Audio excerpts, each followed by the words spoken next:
नमस्कार मैत्रिणींनो, तुम्हा सर्वांचे प्रेम, नियमित ऑर्डर्स आणि शॅम्पूचे तुम्हाला होणारे फायदे ऐकून मन प्रसन्न होते आणि झालेला कामाचा थकवा निघून जातो. तर ज्या माझ्या नवीन मैत्रिणींना आपल्या शॅम्पूबद्दल माहिती नाही, त्यांच्यासाठी खास हा व्हिडिओ.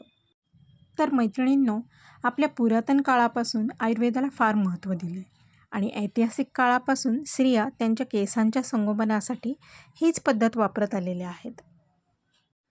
चला तर बघूया.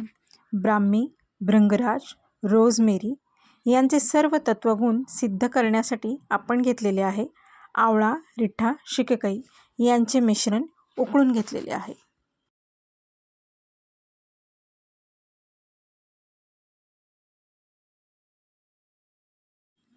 यात वापरलेल्या सर्व जडीबुटी, वनस्पती आपण अगोदर स्वच्छ पाण्याने धुवून घेतले आहे आणि एक रात्रभर भिजत घातले. दुसऱ्या दिवशी अर्धा पाऊण तास हे सर्व उकळून घेतोय आणि बघा, आपल्या सर्व आयुर्वेदिक वनस्पतींनी त्यांचे गुण पाण्यात उतरवलेले आपल्याला दिसतच आहेत.